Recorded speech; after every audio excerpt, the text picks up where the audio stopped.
My favorite detail of the bit you said about having the bullets inside of him was that he sets off the metal detector, right? Immediately freaking them all out. He's got a weapon. And then they go, and then they pull up the X-ray where they can see the bullets inside him. And they're like, "That's just how tough he is." And they were like, "Well, why didn't you let the doctors like take the bullets out of you?" And he's like, "Souvenirs." Yeah, that's a classic Macho Man comeback. And he doesn't. What's beautiful is that I almost thought the way that they set it up that they'd have more of that, but they don't. They really just let him almost completely silent a lot of the time and really just use his punching and kicking as his mouthpiece.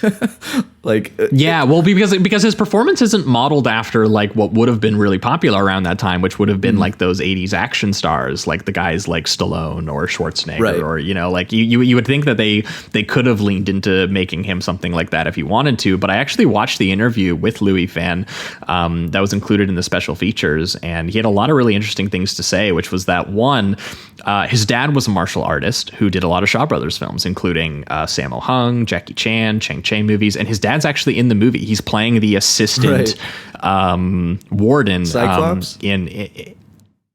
Cyclops in the film. Yes. And so this was, I think, one of the first times he acted with his dad. But he said from the age of a kid, he was like on those sets and he fucking like loved watching Jackie Chan and Sammo Hung. And he was like, these guys are like my idols. He was like, I would like tape all of their movies and I would slow them down and I would copy their moves. And so when it was so funny watching this interview, which I think was from like the late 90s, around the time that the DVD came out, he was basically bemoaning what he called the special effects era. And he honestly felt that he was like, he's like, man, I wish I grew up when my dad did, when the Shaw Brothers guys were making their movies, when Bruce Lee was making movies, these were the guys and fighting styles that he idolized and the screen presences that he idolized. So that's why you don't, I think, find him doing that kind of performance. Like he sees himself more as like a Jackie Chan or a Bruce Lee, and that's what he wanted to be. And he even said that he would study like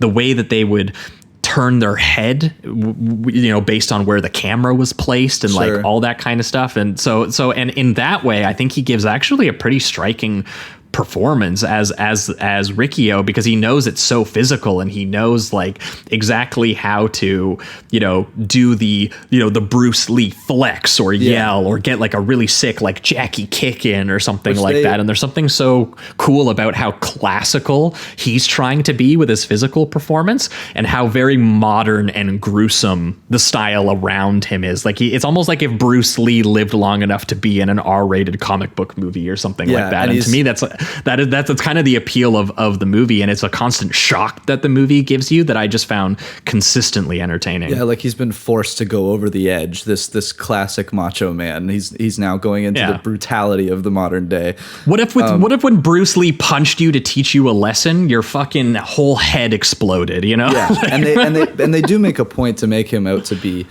like calm and collected when he has to be, of course, but also just like really cool and they accent his body constantly. Like there's not really a moment in this movie where he doesn't have his shirt on. It's not even a thing I usually think about that much because we watch so many movies of people who are obviously action stars and they're paid to do this kind of thing. But even in the interview, he said that they shot this, I think, over a period of 9 months. And he said that the director kept being like telling him that like, you're really lean and you're really athletic and agile and you can really do all of this stuff and it looks amazing. Yeah. And he's just like, we're also making a movie.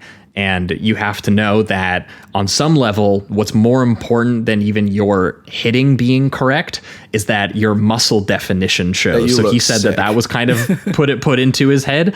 And so he said that actually over the course of the production, in between takes, he was working out and getting bigger. And he said that it actually had a very funny, effect on the movie because they shot it in sequence. So over the progress of the movie, he actually was getting more muscle mass and more muscle definition. And it actually is very funny. You could actually see it from the beginning to the ending of the movie. Yeah.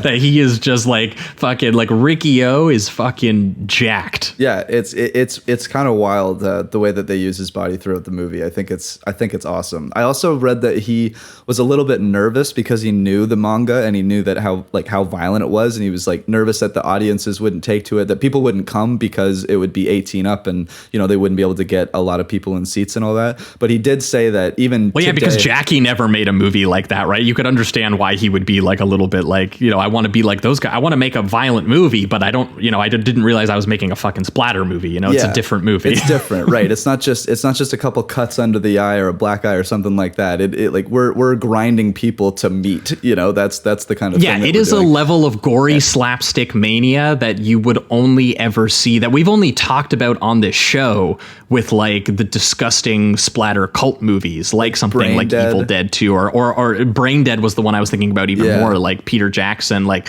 just the wet, meaty gore that he uses to express all of this like internal pain and rage that he has at all of these strong characters abusing the weak. Like the bad guys' bodies just become this gruesome canvas for him to fucking annihilate.